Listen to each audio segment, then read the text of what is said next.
Assalamualaikum warahmatullahi wabarakatuh. Senang sekali rasanya saya Rifda Alda Ufaira kembali menjumpai Anda dalam program Psikologi Populer. Semua friends, hari ini kita akan membahas satu tema yang sangat penting dan relevan untuk orang tua, yaitu screen time anak, kawan atau lawan. Kita akan memahami bagaimana definisi dari screen time itu, apakah ia benar-benar berbahaya. Kita akan juga membahas dampaknya, tanda-tandanya juga akan kita kenali sedari dini ya. Dan yang terpenting adalah untuk menemukan peran orang tua dalam mengontrol ataupun melindungi anaknya dari screen time ini.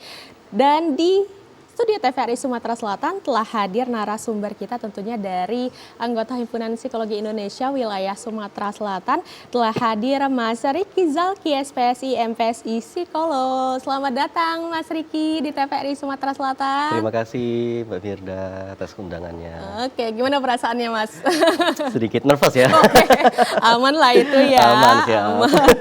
Oke, dan sebelumnya juga saya mengingatkan untuk Sipa Friends yang ingin bergabung bertanya seputar tema kita hari ini, bisa langsung saja telepon ke 080711311454 maksud saya, dan WhatsApp ya ke 082311981790 ya, mau bertanya seputar tema kita hari ini, khususnya bagi para orang tua ya yang mempunyai anak yang memang lagi kecanduan screen time nih Mas Riki ya, bisa langsung saja tanya nih dengan Mas Riki mumpung ada di TVRI Sumatera Selatan. Oke, Mas Riki, pertanyaan pertama ya, tentu saja kita harus mengenali dulu screen time ini seperti apa nih Mas Riki.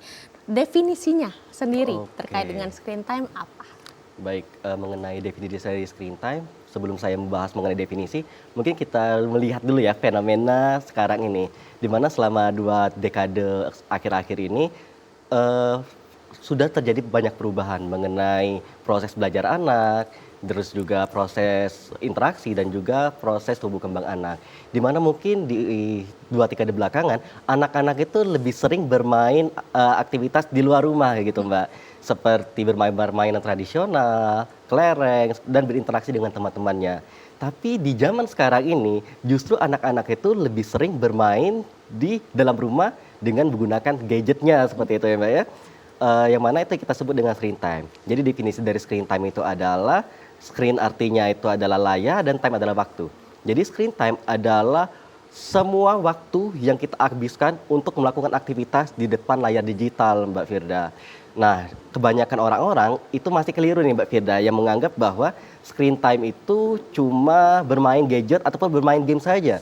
Padahal screen time itu juga termasuk menonton televisi, menggunakan laptop, tablet, bahkan smartwatch kita itu jika digunakan secara terus-menerus sudah termasuk dengan screen time.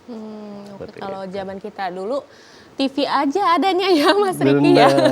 Zaman kita anak-anak dulu nonton TV ya sebelum berangkat sekolah, setelah berangkat sekolah. Tapi sekarang apakah karena memang mereka ini lahir di zaman yang memang teknologinya meningkat gitu ya, terus juga internet dan juga gadget itu memang lagi booming, menyebabkan memang paparan screen time itu lebih tinggi di zaman mereka, atau seperti apa Mas? Iya benar, itu salah satunya juga Mbak. Jadi dengan kemajuan teknologi sekarang dan juga mudahnya akses bagi anak untuk search gitu ya, mencari berbagai informasi, hal-hal yang menyenangkan, itu membuat screen time anak pada zaman sekarang tuh lebih tinggi dibandingkan mungkin beberapa dekade kebelakangan. Seperti itu. Mungkin saya bisa menjelaskan juga kenapa sekarang ini anak-anak itu justru sangat suka screen time gitu Mbak ya.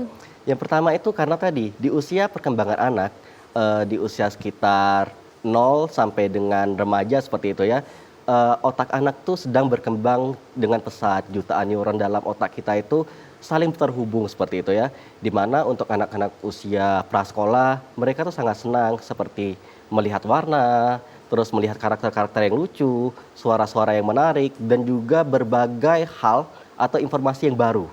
Dan semua itu bisa didapat melalui screen time. Spesifiknya adalah dari gadget ini. Itu faktor yang pertama. Yang kedua adalah ketika anak diberikan aktivitas yang menyenangkan seperti gadget ini, itu hormon kita bermain, hormon di otak kita bermain, yaitu hormon dopamin.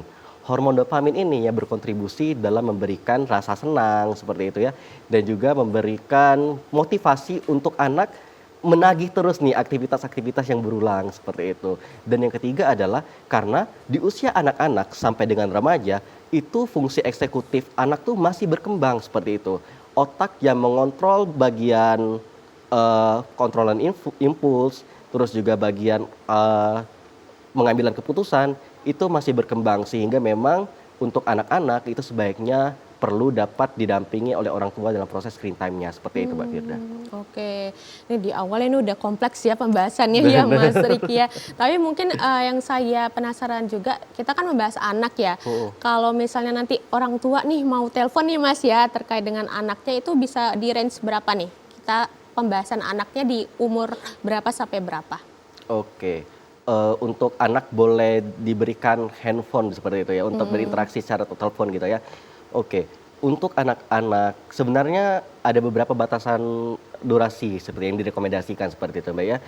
Yang paling sering direkomendasikan itu dari American Academy of Pediatrics dan juga Badan Kesehatan Dunia atau WHO, di mana mereka itu sudah menetapkan aturan dari gadget, yang mana kalau usianya itu kurang dari 18 bulan, sebaiknya si anak ini tidak terpapar gadget sama sekali.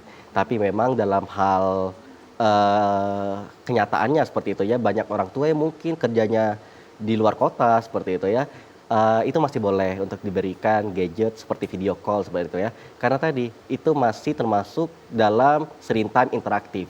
Jadi itu masih diperbolehkan, namun tetap diawasi dan dibatasi untuk durasinya seperti itu.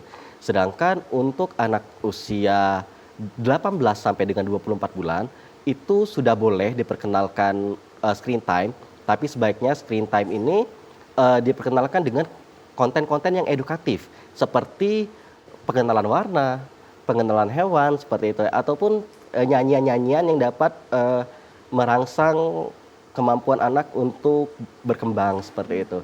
Sedangkan untuk usia 2 sampai dengan 5 tahun itu sudah boleh diperkenalkan mengenai konten-konten rekreatif seperti menonton kartun dan sebagainya. Tapi sebaiknya itu dibatasi maksimal tuh 1 jam, Mbak Firda. Sedangkan untuk anak usia sekolah itu sebaiknya maksimalnya 2 jam dalam 1 hari. Di luar mungkin anak itu belajar secara daring seperti itu ya. Mungkin itu rekomendasi dari American Academy of Pediatrics. Oke, jadi para orang tua yang mungkin ingin bertanya ya, mungkin anaknya nih kalau usia misalnya belasan itu masih termasuk anak kah Mas? Jadi anak itu batas usianya itu maksimalnya itu 18 tahun seperti itu. Jadi kalau anak itu usianya masih di bawah 18 tahun berarti itu masih tergolong anak seperti itu. Tergolong anak ya. Jadi balik lagi untuk orang tua yang khususnya sedini mungkin ya Mas ya, kalau usia anaknya masih tadi 0 sampai 18 bulan, 0 sampai 24 bulan, mumpung lagi menonton Mas Riki nih yang mau penjelasan lebih lanjut bisa langsung telepon ataupun WhatsApp ya, mumpung ada Mas Riki di sini yang bisa menjawab pertanyaan dari si Popres. Oke, terkait dengan jenis screen time nih Mas. Nah balik lagi ya, kalau kita dulu kan cuman kenalnya TV, kalaupun handphone dulu kan belum ada yang screen time warna-warni ya Mas Riki ya. Kalau sekarang kan udah warnanya udah macam-macam, terus juga videonya udah macam-macam gitu. Kalau untuk jenis screen time-nya sendiri ada apa aja? Oke, dalam ilmu psikologi sendiri screen time itu kita bagi menjadi 3 bagian gitu Mbak ya. Ada yang namanya screen time pasif, screen time aktif, dan screen time interaktif seperti itu. Di mana screen time pasif itu anak hanya menerima informasi.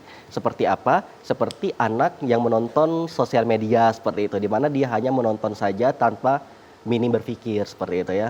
Nah sedangkan kalau screen time aktif adalah screen time di mana anak ini ikut berpikir seperti mengikuti kelas online, menggambar digital, menyelesaikan game-game puzzle seperti itu ya. Nah itu masih tergolong screen time aktif. Sedangkan kalau screen time interaktif itu tuh di mana ada terjalin komunikasi 2 arah antara anak dengan pihak kedua seperti itu. Contohnya melakukan video call, pembelajaran daring, ataupun teleponan dengan kerabat-kerabat terdekat seperti itu, Mbak. Oke, kalau dari penjelasannya apakah bisa dikatakan nih ya, screen time pasif itu yang paling berbahaya untuk anak Mas Riki? Oke, kalau kita bandingkan antara 3 screen time tadi ya, memang screen time pasif itu kita bisa bilang memiliki risiko yang lebih besar terhadap keterhambatan proses tumbuh kembang Anda dibandingkan dengan screen time aktif atau screen time pasif, Mbak Firda. Ya, jadi harus balik lagi ya peran orang tua dalam mengontrol, melindungi anaknya dari screen time ini ya. Kita Benar. harus tahu nih jenis-jenisnya para orang tua ya. Benar banget. Bukan hanya mengontrol melihat dari jauh gitu ya, tapi juga kita harus tahu tadi edukasinya ada screen time pasif, aktif, Aktif, sama dan satu lagi interaktif. interaktif. Tadi juga Mas Riki sempat menyinggung terkait dengan pembelajaran daring nih. Iya.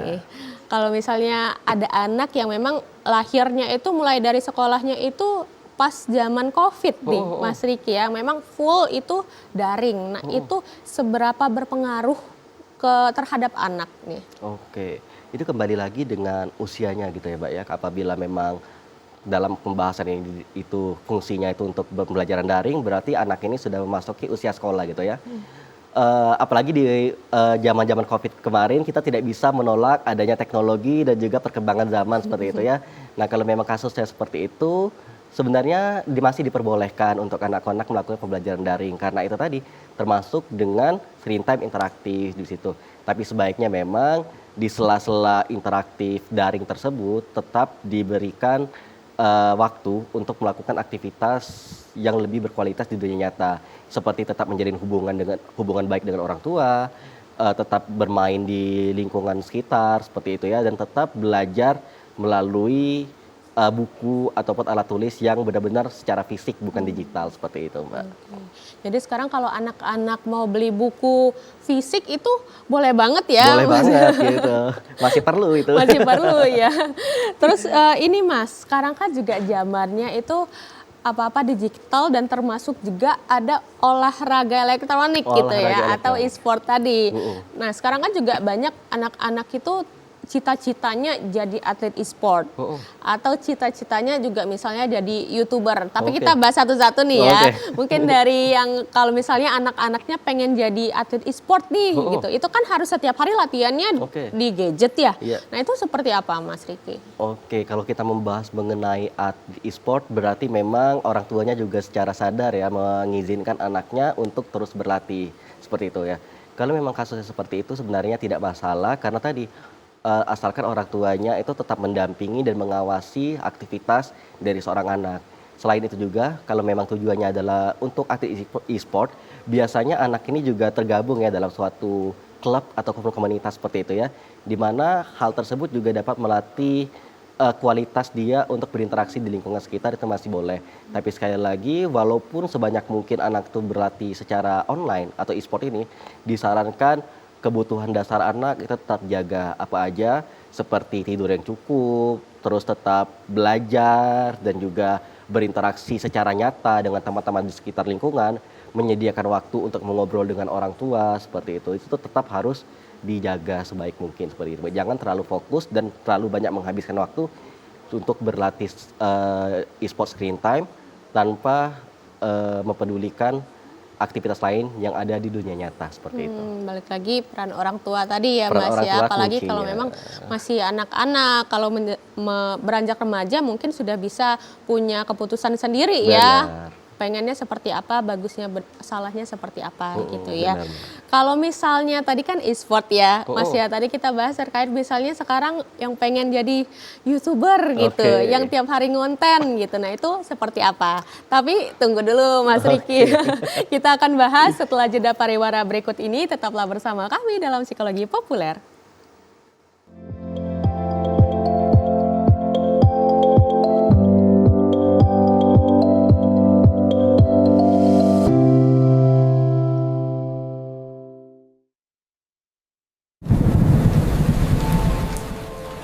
Rumah kita punya atap. Biar hujan gak masuk. Kata ibu, bumi juga punya atap. Hutan yang berfungsi nahan air. Dan nyimpen pelan-pelan. Kalau atapnya rusak, Bocor lagi. Pak, Papa atap teras bocor nih.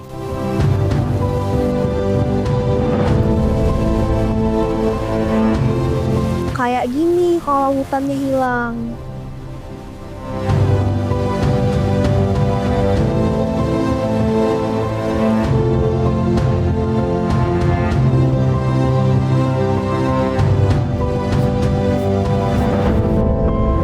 Tapi kita bisa benerin atap bumi kok.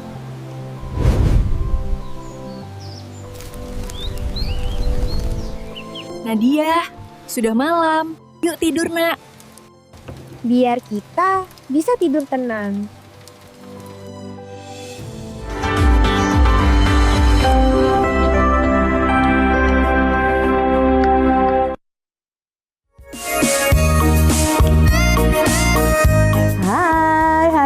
Hai. Selamat pagi pemirsa dimanapun Anda berada. Kita berjumpa kembali ya, di mana? Di TVRI Sumsel dong.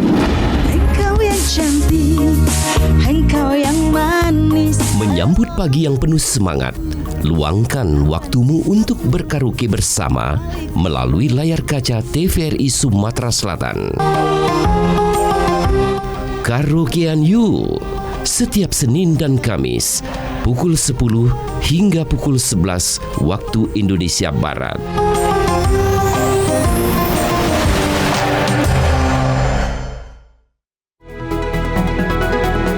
Kabar yang terbaru, lengkap dan terpercaya, langsung dari sumbernya.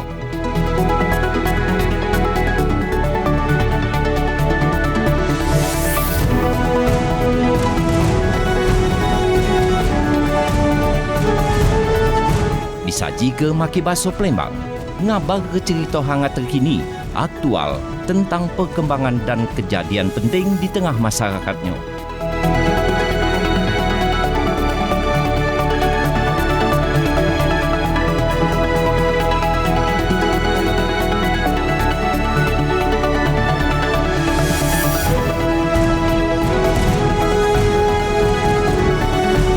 Jangan sampai ketinggalan program acara Berita Baso Palembang cuma di TVRI Sumatera Selatan.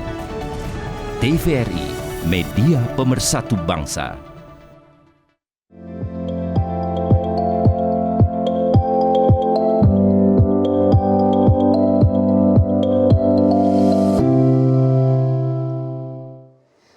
Terima kasih Sipo Friends, Anda masih bersama kami dalam program Psikologi Populer yang hari ini membahas mengenai tema screen time anak, kawan atau lawan. Bersama dengan Mas Riki Zalki, SPSI MPSI Psikolog dari anggota Himpunan Psikologi Indonesia Wilayah Sumatera Selatan atau HIMSI Sumsel. Dan juga kami masih mengajak untuk Sipo Friends dimanapun berada yang ingin bertanya seputar tema kita hari ini bisa langsung saja telepon ke 0711311454 atau juga ke WhatsApp ke 0823 1198 1790. Kami masih nantikan untuk telepon maupun WhatsApp dari Sipo Fresh. Lanjut kita ya Mas Riki ya, pertanyaan saya di segmen sebelumnya nih. Selain misalnya atlet e-sport ya, e-sport sekarang yang memang lagi digandrungi anak-anak remaja gitu ya. Sekarang juga anak-anak itu pengennya jadi content creator, Bener, influencer, banyak banget ya, Mbak ya. YouTuber. Itu dari sudut pandang psikolog nih seperti apa nih Mas Rizky? Oke, ya, memang itu salah satu fenomena juga ya, di mana terjadi sangat banyak perubahan minat seorang anak juga. Mungkin di beberapa dekade lalu, mungkin di masa anak-anak kita, kebanyakan tuh pengen jadi dokter, tentara, polisi. Tapi sekarang saya mau jadi YouTuber, TikToker seperti itu ya. Oke, itu tadi salah satu pengaruh dari maraknya sosial media yang semakin pesat seperti itu. Tapi kalau sekali lagi menurut saya untuk mendukung minat anak itu tidak masalah, asalkan tadi perhatikan dulu usianya, apakah kira-kira usia anak ini sudah pas untuk kita berikan gadget seintens itu, dan apakah usia anak tersebut sudah sesuai ketika terpapar dengan aktivitas arus sosial media yang semakin deras itu. Karena sekali lagi apabila tidak diimbangi dengan usia, durasi dan juga konten yang sesuai dengan perkembangan anak, justru akan menimbulkan bumerang seperti itu. Bukannya berdampak yang baik, justru dapat menimbulkan dampak yang lebih buruk seperti itu, Mbak. Atau bisa tapi memang didampingi orang tua ya, Benar. misalnya mau ngonten apa, dia Konten fokusnya bareng orang tua itu Iya. jadi solusi yang baik misalnya juga. konten makanan gitu ya, Benar. itu bareng orang tua. Walaupun pro kontra ya Mas ya, Oh, oh. kadang kan di sosial media sekarang kalau anak gitu kan agak ini ya dikurangi katanya ya, Benar, terkait dengan benar. screen time-nya ya. Iya. Oke, nah kita akan bahas terkait dengan dampaknya nih. Mungkin adakah dampak jangka pendek, jangka panjang ini Mas Riki terkait dengan screen time anak ini? Oke, kalau kita bahas mengenai dampak jangka pendek penggunaan screen time, mungkin kebanyakan orang-orang itu taunya tuh lebih kepada benefitnya ya Mbak ya. Dimana ketika kita memberikan screen time pada anak, anak itu menjadi lebih diam seperti itu ya, lebih anteng, mau makan, mau ya mantap aja di rumah seperti itu ya. Padahal di balik itu semua tersimpan dampak yang jangka panjang yang tidak disadari gitu Mbak. Yang pertama itu terkait dengan fungsi kognitifnya, emosinya juga dapat terganggu, terus juga hubungan sosial, serta penurunan prestasi belajar. Mungkin saya bisa memberikan contoh kognitif seperti itu ya. Kognitif itu contohnya ketika anak selalu diberikan paparan gadget yang semakin banyak seperti itu ya, tanpa ada pengawasan dan juga batas waktu yang konsisten, paparan dari media sosial dan juga gadget-gadget ini itu bisa membuat anak menjadi fokusnya tuh menjadi turun gitu Mbak. Jadi dia tuh sulit untuk fokus ketika berinteraksi dengan dunia nyata seperti itu. Dan juga yang kedua adalah terkait dengan emosi seperti itu. Akibat dari dia terlalu nyaman nih bermain gadget seperti itu ya. Ketika diambil gadgetnya, anaknya menjadi marah, tantrum, nangis seperti itu. Sehingga kesempatan dia untuk dapat mengendalikan emosi itu menjadi berkurang karena tadi sebagian besar waktunya dihabiskan untuk bermain gadget yang mana orang tua menyangka bahwa asalkan anak diam, anak tenang. Padahal di usia-usia anak seperti di bawah 5 tahun, aktivitas anak yang aktif itu justru menjadi tanda bahwa anak itu sedang bertumbuh dan berkembang seperti itu Mbak. Oke, nah itu terkait dengan ini ya Mas ya, kalau emosi ya. Emosi. Gitu ya. Memang kalau misalnya kita lihat anak-anak tuh kalau diambil gadgetnya tuh suka marah-marah memang ya, apalagi di ruang publik gitu. Benar. Tapi juga saya belakangan ini nemu video Mas di Oke, TikTok gitu gimana ya. tuh? Ini ada salah satu influencer juga ibu-ibu gitu ya, mencurahkan isi hatinya bahwa sekarang ini lingkungannya memang tidak semua itu memang ramah anak ya, kalau kita lagi di publik gitu. Jadi ya salah satu caranya memang orang tua itu memberikan gadget atau screen time saat misalnya makan gitu ya. Tapi kalau memang diberikan keleluasaan gitu terhadap anak, mereka ya akan senantiasa untuk memberikan kebebasan itu, misalnya anaknya main kemana gitu. Nah itu menurut Mas Riki seperti apa? Emang tindakan yang tepat gitu atau harus ada tadi diskusi atau komunikasi juga dengan anak agar membiasakan anak juga di publik itu bisa dikendalikan istilahnya seperti itu ya. Oke, memang saat ini penggunaan gadget itu bisa menjadi salah satu cara ya gitu ya untuk membuat anak menjadi lebih tenang seperti itu. Tapi sebaiknya hal tersebut jangan menjadi satu-satunya cara agar anak bisa menjadi tenang. Sebaiknya juga dicari lagi nih kira-kira alternatif apa yang bisa membuat anak menjadi lebih senang tanpa mengganggu orang lain seperti itu. Misalnya orang tua bisa membangun komunikasi yang lebih berkualitas dengan seorang anak sehingga anak bisa menjadi nyaman ketika berinteraksi dengan orang tua dan juga anak menjadi lebih nurut kepada orang tua karena tadi anak menganggap bahwa orang tua ini sebagai sumber kesenangan bagi dirinya seperti itu. Dan sekali lagi apabila memang benar-benar ingin diberikan gadget sebaiknya di situ ada orang tua yang mengawasi dan memberikan penjelasan terhadap konten yang anak tonton. Misalnya anak sedang menonton mengenai konten-konten hewan. Jangan biarkan anak cuma menonton saja, tapi sebaiknya orang tua juga ikut andil dalam proses pembelajarannya. Seperti ini hewan apa coba kembali tanya. Sehingga bukan cuma kognitifnya yang jalan, tapi juga interaksi serta komunikasi juga ikut berkembang ketika orang tua ikut aktif bertanya dan mengajak anak berkomunikasi seperti itu Mbak. Jadi sebenarnya diperbolehkan aja Mas ya, misalnya saat makan pun misalnya dikasih screen time, tapi harus ada tadi ya komunikasi dua arahnya Iya, gitu ya. lebih baik seperti itu. Lebih baik seperti itu. Tapi akan lebih baik lagi sebaiknya tidak. Sebaiknya tidak ya. Iya. Balik lagi nih kata orang tua di luar sana ya, teori mah mudah ngomongnya Oh iya, ya, benar. prakteknya itu ya susah ya Mas Riki ya. Oke, dan zaman sekarang juga fenomenanya kan orang tua sibuk bekerja, terus pulang-pulang udah capek. Nah Benar. itu yang memang harus istilahnya ekstra usaha ya Benar. bagi para orang tua untuk memang mendidik anaknya lebih meminimalisir dari screen time itu. Benar, gitu, Ya, Mbak. oke, luar biasa nih ya perbincangan kita hari ini ya Sipa Friends ya. Nah terkait tadi emosi sudah ya Mas Riki ya, terkait dengan perkembangan bahasa anak nih. Nah sekarang kan juga fenomenanya sudah banyak yang usia yang memang seharusnya itu sudah mulai bisa bicara gitu ya. Sekarang juga banyak anak-anak yang speech delay. Benar. Nah itu apakah memang karena dampaknya itu mayoritas paling besar itu dari screen time atau seperti apa Mas? Iya, kalau kita berbicara mengenai sekarang ini banyak anak yang mengalami speech delay, kita bisa bilang screen time ini menjadi salah satu hal yang bisa berkontribusi terhadap proses perkembangan bahasa anak seperti itu Mbak Firda. Karena sekali lagi untuk anak-anak itu kan masa-masanya untuk belajar sangat cepat. Anak itu belajar dari apa yang ia lihat, ia dengar dan ia rasakan. Ya, anak-anak itu menjadi lebih peka ketika berinteraksi langsung dengan dunia nyata seperti itu. Anak bisa paham bahasa ketika diajak berbicara. Apabila screen time itu menjadi pengasuh utama seorang anak seperti itu ya, mungkin lebih dari 5 jam, kapan lagi anak bisa melatih kemampuan komunikasinya seperti itu. Anak hanya menerima dan menonton apa yang ada di layar tanpa memahami dan juga melakukan latihan komunikasi. Hal tersebutlah yang menyebabkan kebanyakan anak yang menggunakan screen time secara berlebihan itu menyebabkan anak lebih berisiko tinggi mengalami speech delay seperti itu. Oke. Atau tadi juga bisa ya Mas ya, screen time-nya bukan yang pasif tapi yang interaktif ya. Interaktif, Jadi bisa. masih ada respon untuk berbicara ya walaupun dengan gadget. Ya, itu lebih yang- sehat. Oke. Mas Riki, saya pindah ke WhatsApp ternyata sudah ada yang bertanya, tapi ini sepertinya belum ada namanya. Nanti kalau Sipa Friends yang mau telepon atau juga WhatsApp boleh diperkenalkan namanya dan juga dari mana ya. Oke nih, selamat sore Mas dan Mbak. Tolong berikan saran bagaimana caranya jika anak umur 9 tahun sudah terlanjur kecanduan screen time bahkan mengamuk jika dijauhkan dari HP. Oke. Silakan Mas Riki. Baik, ini berarti sudah ada gejala yang cukup serius ya, di mana anaknya merasa kecanduan sampai mengamuk seperti itu.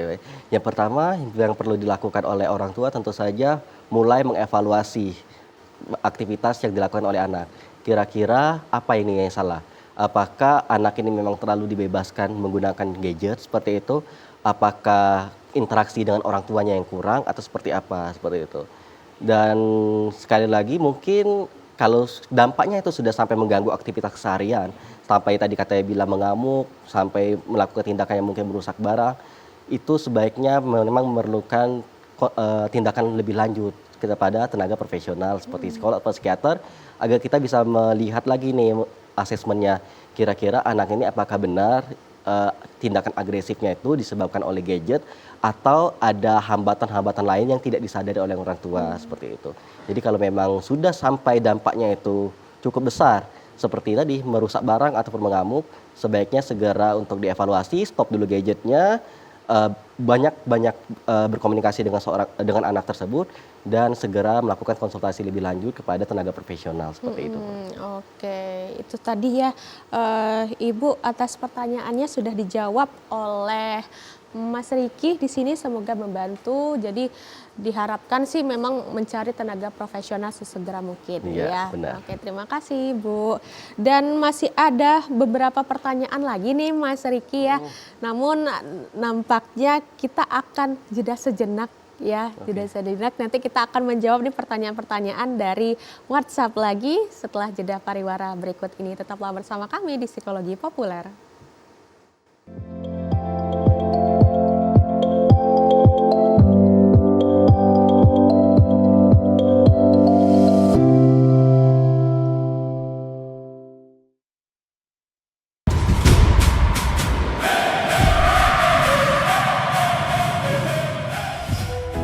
Assalamualaikum warahmatullahi wabarakatuh. Salam sejahtera bagi kita semua. Shalom, Om Swastiastu. Namo Buddhaya, salam kebajikan, Rahayu.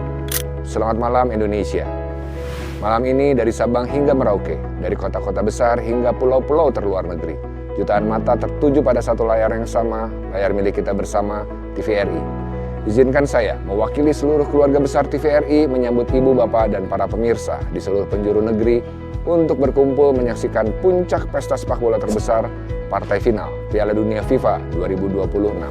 Terima kasih kepada Bapak Presiden Prabowo Subianto, Dewan Perwakilan Rakyat, dan Pemerintah Republik Indonesia yang memberikan amanah kepada TVRI untuk menjadi rumah penyiaran sepak bola dunia. Dengan kepercayaan yang diberikan kepada TVRI untuk menghadirkan Piala Dunia ke ruang-ruang keluarga Indonesia tanpa biaya, menjangkau hingga ke pelosok Nusantara yang paling jauh. Sebanyak 104 pertandingan telah dilalui dengan menjangkau ratusan juta pemirsa di seluruh tanah air. Dengan memperluas jangkauan digital, meningkatkan keterlibatan masyarakat, memperkuat kemitraan dengan berbagai platform, serta menghadirkan siaran yang dapat dinikmati melalui televisi terestrial, over the top maupun direct to home atau satelit. Berdasarkan data TVRI, lebih dari 222.000 titik nobar terselenggara di berbagai daerah. Didukung penuh oleh pemerintah pusat dan daerah, Dewan Perwakilan Rakyat, Kepolisian Republik Indonesia, TNI Angkatan Darat, Laut dan Udara, para sponsor, Kadin, industri hotel, restoran dan kafe, UMKM, komunitas, dan masyarakat luas. Dengan total penonton mencapai lebih dari 9 juta orang. Berdasarkan kajian Kadin Indonesia, diperkirakan penyiaran Piala Dunia ini menghasilkan perputaran ekonomi lebih dari 5 triliun rupiah. Nilai tersebut berasal dari aktivitas promosi berbagai produk melalui iklan on-air, kegiatan komersial off-air, sektor horeca, serta kontribusi ekonomi yang dihasilkan melalui beragam event termasuk Festival Rakyat 2026. Dan yang paling membahagiakan, manfaat itu terasa hingga ke akar rumput.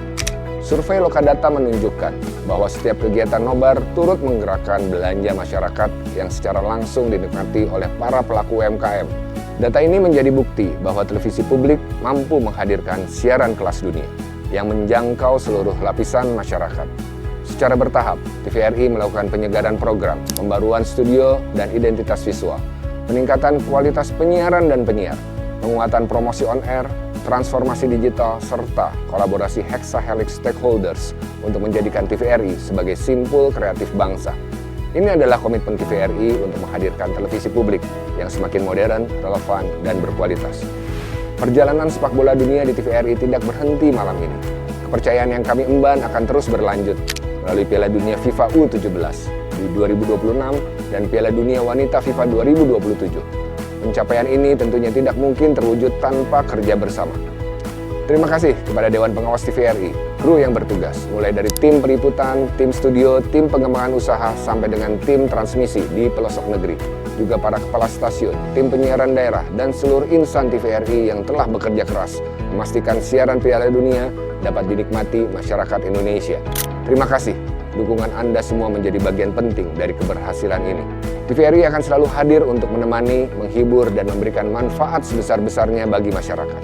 Sekaligus terus memperkuat dan mengembangkan diri sebagai media pemersatu bangsa. Wassalamualaikum warahmatullahi wabarakatuh. Om Santi Santi Santi Om. Namo Buddhaya, salam kebajikan, Rahayu.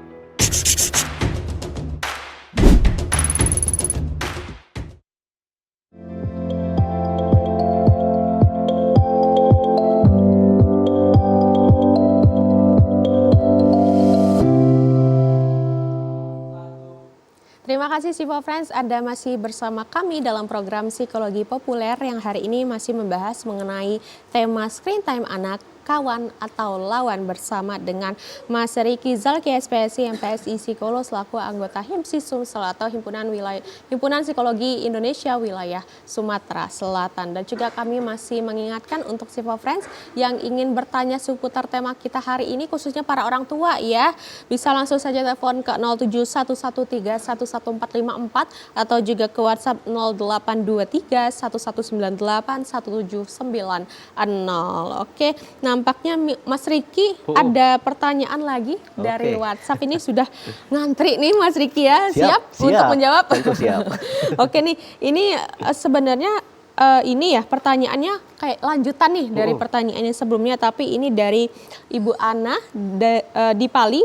Pertanyaannya nih, jika seorang anak sudah melakukan kekerasan terhadap orang tua akibat kecanduan, bagaimana penanganan dan proses pemulihan yang tepat agar kondisi psikologis anak membaik serta perilaku tersebut tidak terulang kembali?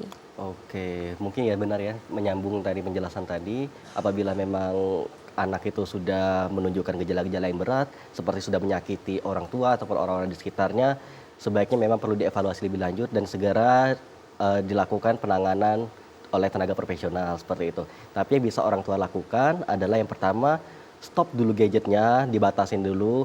Ini memang sudah terlanjur kecanduan ya, jadi pasti selama proses pendisiplinan tersebut pasti cukup berat bagi anak dan juga orang tua, pasti emosionalnya semakin tinggi, tapi untuk jangka panjangnya sebaiknya memang lebih dikontrol seperti itu. Dan yang kedua, mungkin pada saat anaknya sedang dalam fase stabil-stabilnya, cobalah untuk berkomunikasi kepada anak, berikan pemahaman bahwa tindakan yang mereka lakukan itu merupakan tindakan yang sebenarnya kurang baik dan jangan sampai terulang kembali ataupun dilampiaskan kepada orang yang tidak dikenal seperti itu. Dan ditambah lagi mungkin orang tua bisa ya mencari informasi melalui profesional seperti itu, bagaimana kira-kira orang tua bisa ikut aktif berkontribusi dalam mengurangi tingkat agresivitas pada anak. Dan yang terpenting kalau sudah sampai menyakiti diri sendiri, memang sebaiknya adalah memperbaiki komunikasi, membuat anak nyaman dengan orang tua, serta yang terpenting adalah berkonsultasi serta melakukan tindakan dengan profesional seperti itu, Mbak. Oke, luar biasa. Terima kasih Ibu Ana di Pali atas pertanyaannya. Semoga jawaban dari Mas Riki menjawab pertanyaannya ya. Nah, mumpung nih ya Mas ya, bisa diselipin nih. Oke, Tadi kan gimana? mungkin dari Ibu Ana atau pertanyaan sebelumnya nih yang mau berkonsultasi langsung dengan Mas Riki nih, bisa menemui Mas Riki kemana? Oke, jadi sebetulnya saat ini saya itu bekerja sama dan terafiliasi dengan salah satu biro yang ada di Surabaya nih Mbak, jauh ya Mbak ya. Dan juga dari Kimia Farma Diagnostika dalam memberikan pelayanan psikologis terutama mengenai pengecekan kesehatan mental seperti itu. Namun untuk pemirsa, para orang tua yang ingin berkonsultasi langsung dengan saya, bisa banget membuat janji temu seperti itu ya. Bisa di-follow juga dan dilihat juga Instagramnya kami. Untuk bironya adalah Asisya Consulting Rumah Psikologi, serta Instagram saya Riki_Zalki, boleh di DM untuk konsultasi lebih lanjut. Oke, di-follow dulu ya, tapi boleh, Mas Riki ya. Boleh banget di-follow. Di-follow baru di DM ya, Boleh. baiknya gitu ya. Oke, terima kasih Mas Riki. Kita lanjut pertanyaan selanjutnya. Ini tidak ada namanya juga nih. Izin bertanya Kak, pada saat anak marah atau tantrum karena gadget diambil, apakah itu selalu menjadi tanda kecanduan screen time atau bisa jadi bagian dari proses perkembangan yang normal? Bagaimana solusi yang bisa dilakukan? Oke. Apakah itu normal atau sudah tanda kecanduan? Jawabannya tergantung, Mbak. Tergantung dari konsistensinya dan juga tingkat kemarahannya seperti itu ya. Apabila anak ketika dia berhentikan gadget hanya marah sesekali saja dan itu tidak berlebihan, itu sebenarnya hal yang normal.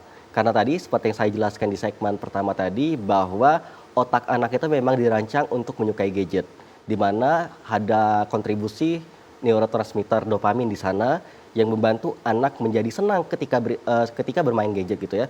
Ketika kesenangannya diambil, itu wajar ketika anak bisa menjadi marah seperti itu. Namun marahnya itu sebaiknya perlu diberi penilaian. Apakah marah ini sudah marah yang wajar atau jangan-jangan setiap kali saya memberhentikan gadget, anak ini menjadi terus marah, terus konsisten marahnya. Mungkin sebelum dikenalkan gadget anak ini tidak seagresif itu, tapi setelah diperkenalkan gadget, anak ini justru menunjukkan tingkat emosional lebih tinggi. Kalau memang sudah seperti itu, sebaiknya perlu dievaluasi lebih lanjut tadi.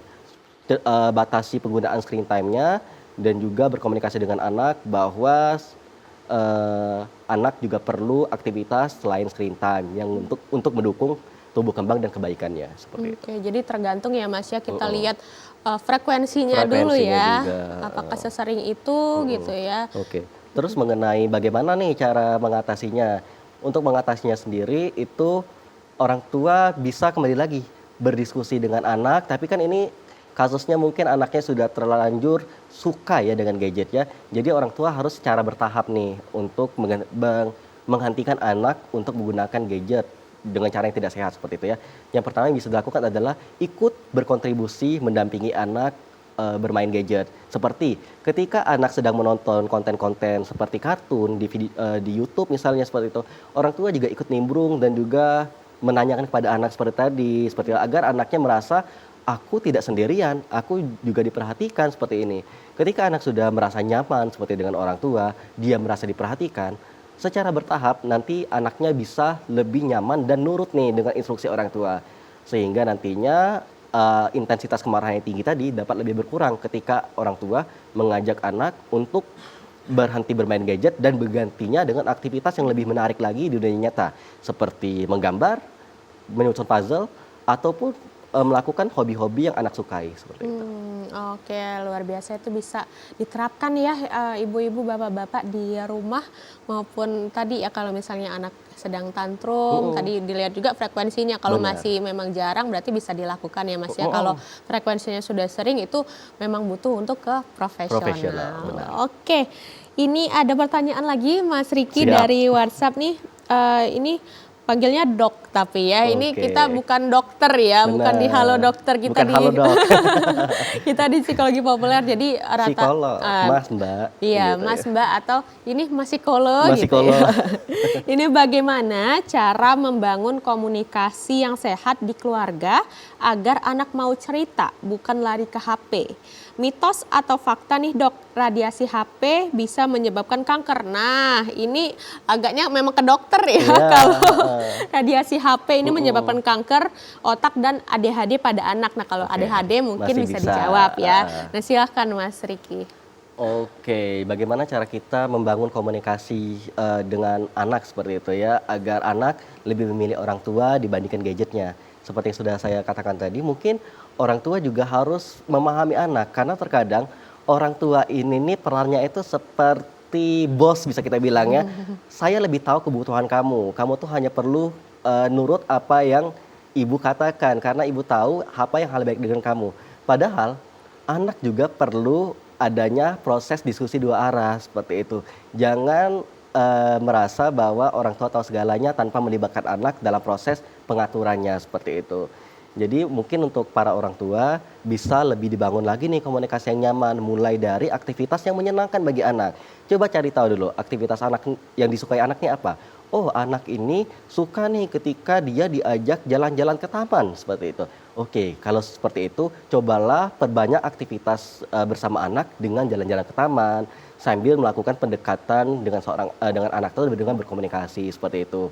Jika anak sudah merasa nyaman, dia akan terbuka seperti itu. Karena tadi kebanyakan kasus anaknya lebih memilih gadget tadi karena anak merasa tidak diperhatikan tadi. Dia jadi dalam tanda kutip itu gabut di rumah. Ya udah, daripada saya gabut di rumah, mending saya menghabiskan waktu saya di gadget, di mana gadget pun juga memberikan kebahagiaan untuk saya seperti itu.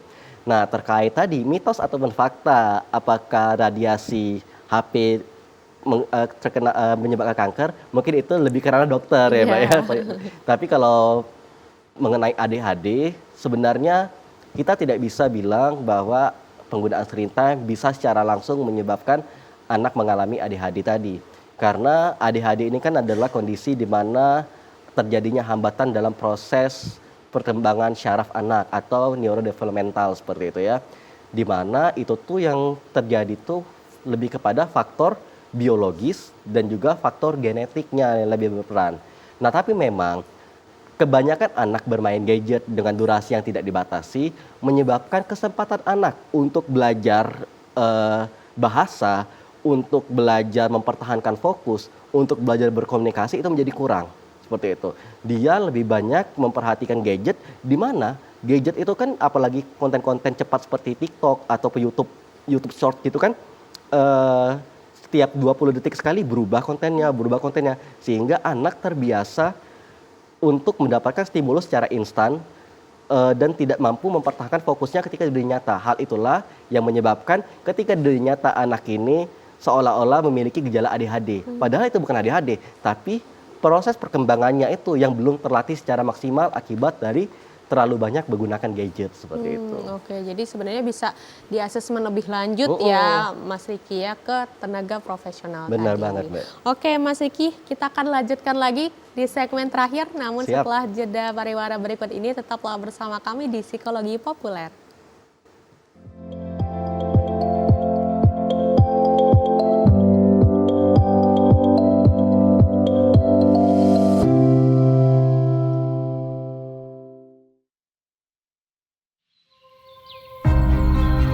Ini adalah tanah kita.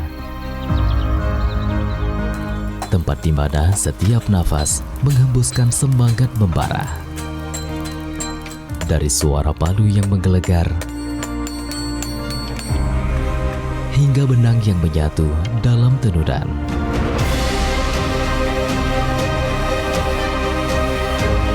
Semangat yang tak pernah padam adalah simbol dari harapan.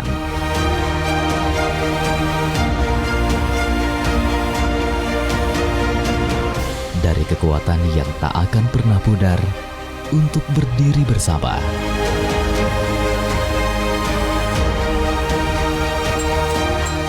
Sebagai satu bangsa yang tak terpisahkan.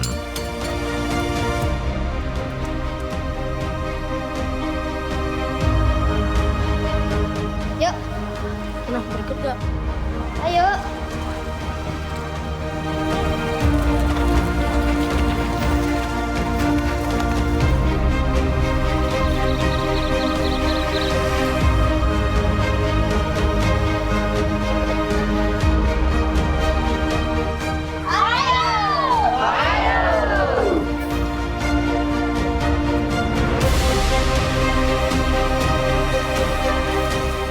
Di bawah langit yang sama, kita bersatu. Tak ada yang lebih kuat dari kebersamaan. Kita adalah satu. Kepada bendera merah putih, hormat! Gerak!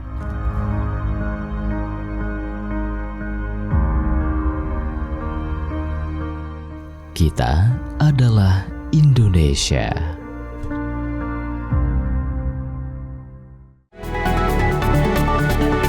Informasi terbaru lengkap dan terpercaya setiap hari melalui program Berita Sumatera Selatan hari ini.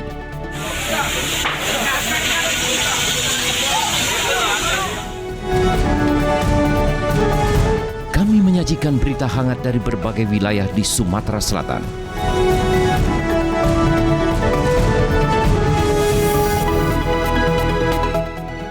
Kebakaran lahan dan kebun dengan kobaran api yang cukup besar membakar kebun milik warga. Dikemas secara tajam dan berimbang.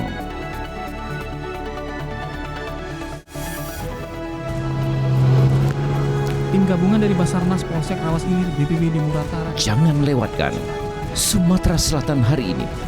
Hanya di TVRI Sumatera Selatan.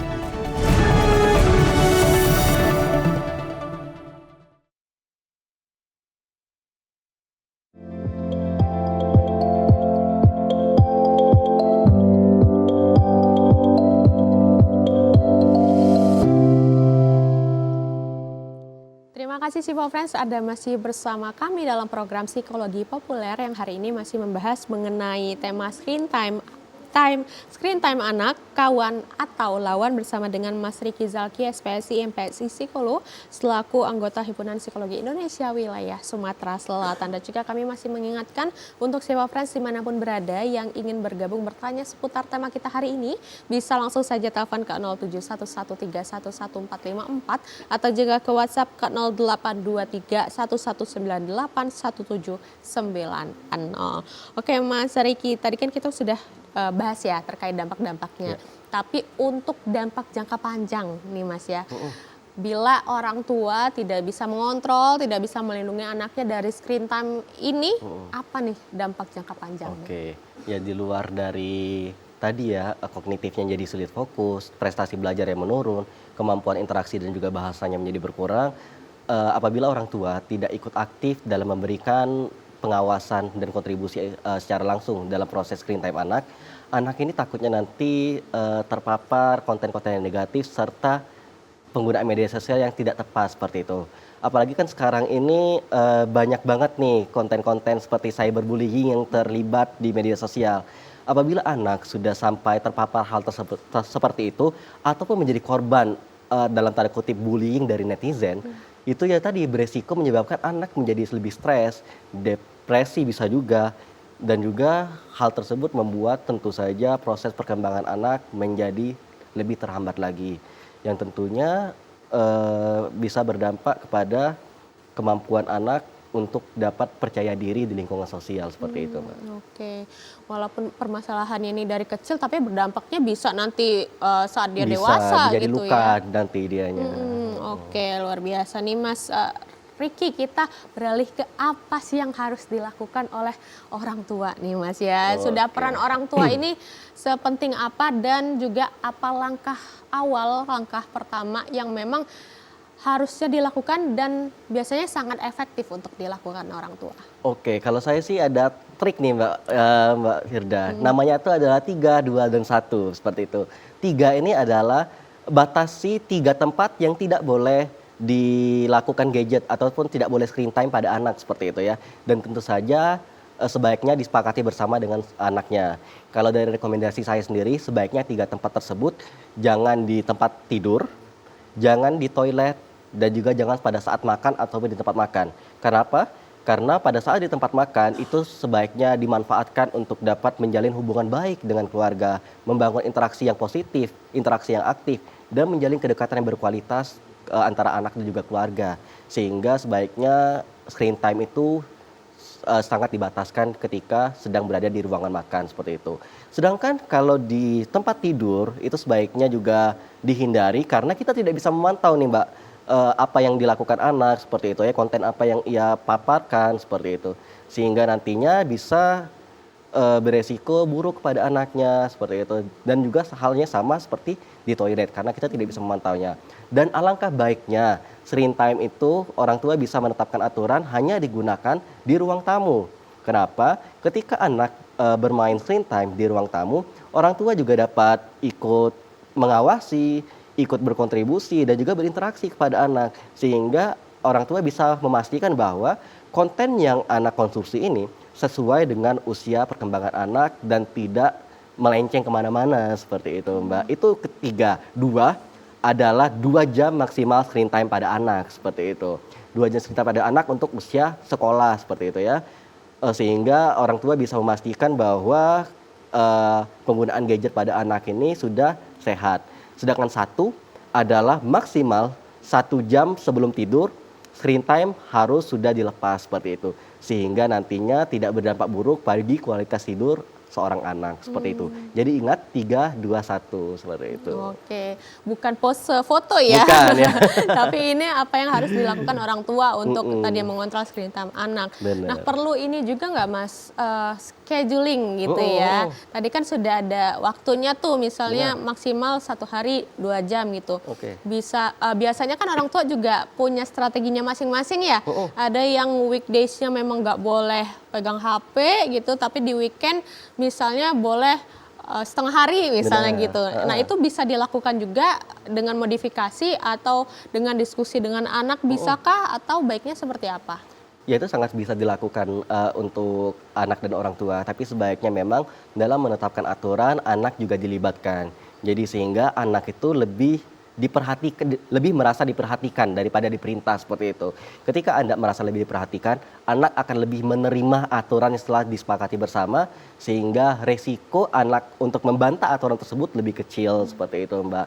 Terus juga orang tua bisa melakukan beberapa hal nih untuk memastikan bahwa anak dapat melakukan screen time yang sehat.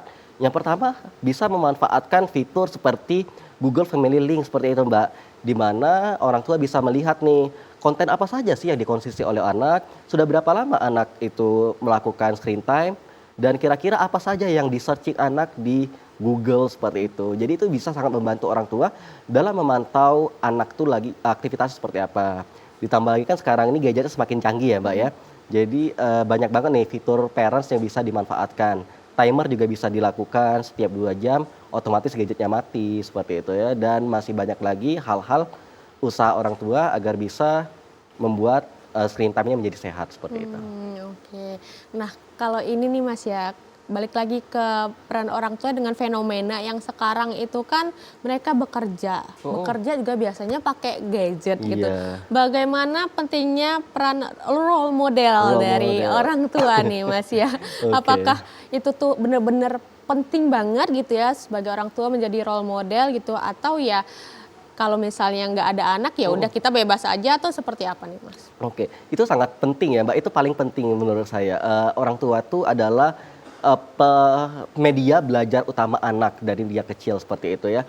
Jadi anak itu bukan cuma belajar dari apa yang kita bicarakan ataupun apa yang dari kita perintahkan, tapi anak juga belajar dari apa yang ia lihat. Kalau saya sih ibaratkan anak itu seperti spons Mbak. Jadi apa yang ia lihat, apa yang ia dengar, apa yang ia rasa, ia serap dan ia pelajari seperti itu. Dalam kasus ini, ketika orang tua ingin membatasi anak menggunakan gadget, tapi orang tuanya sendiri di depan anak masih menggunakan gadget, itu justru membuat anak bertanya-tanya, saya kenapa harus mematuhin orang tua? Sedangkan orang tua sendiri pun masih bermain gadget seperti itu. Jadi demi kebaikan seorang anak, sebaiknya di depan anak itu sangat dibatasi gadgetnya. Jika ingin memberikan aturan, aturan tersebut sebaiknya juga berlaku kepada orang tuanya, seperti itu Mbak. Bukan malah defensif ya, biasanya orang tua defensif ya, kamu nggak tahu apa yang saya kerjakan misalnya anak kayak gitu. tidak mengerti kalau dibilang Nggak seperti ngerti ya. itu. Jadi memang kita sebagai orang tua itu harus menjadi role model apapun yang kita lakukan ya. Benar banget, Mbak. Baiknya hal-hal yang positif. Biasa kan kita juga nanya anak ya, Mas Riki ya, mau pengen jadi apa, pengen jadi kayak ayah, pengen jadi kayak ibu, yaitu kita harus memberikan contoh yang positif untuk anak, ya, termasuk dengan penggunaan gadget atau screen time. Oke Mas Riki, kita sudah di penghujung acara nih, sedih sekali rasanya ya, masih seru ya pembicaraan. Oke nih Mas, mungkin dari Mas Riki ada pesan untuk orang tua mungkin, atau kesimpulan dari keseluruhan pembicaraan kita hari ini. Baik, mungkin di sini saya ingin menyampaikan bahwa kita tidak bisa menolak ataupun menghindari kemajuan dari teknologi. Di sini saya ingin mengajak para orang tua dan juga pemirsa untuk dapat melihat gadget dengan lebih seimbang seperti itu. Teknologi bukanlah seorang musuh ataupun pengasuh pengganti bagi seorang anak. Yang terpenting adalah bagaimana cara kita itu mendampingi anak dalam proses menggunakannya. Ketika screen time ataupun gadget itu diberikan secara bijak, diatur konten-kontennya, serta tetap diimbangi dengan aktivitas yang dasar seperti tidur yang cukup, bermain, belajar, dan hubungan yang hangat dengan orang tua, screen time justru dapat menjadi pelengkap untuk proses tumbuh kembang anak, bukan justru jadi penghambat ataupun gangguan bagi anak seperti itu, Mbak. Oke, luar biasa. Terima kasih Mas Riki atas kehadirannya dan juga edukasinya untuk Sipa Friends ya. Semoga nggak kapok ke sini gitu ya. Kita cari tema-tema lainnya ya Mas Riki ya. Terima kasih. Dan Sipa Friends, itu dia tadi perbincangan kita dengan Mas Riki Zalki, SPSI MPSI Psikolog selaku anggota Himpunan Psikologi Indonesia wilayah Sumatera Selatan. Semoga perbincangan kita hari ini bisa bermanfaat untuk Sipa Friends dimanapun berada. Saya Rifda Alda Ufaira dan kru yang bertugas mengucapkan terima kasih atas perhatian Anda. Wassalamualaikum warahmatullahi wabarakatuh.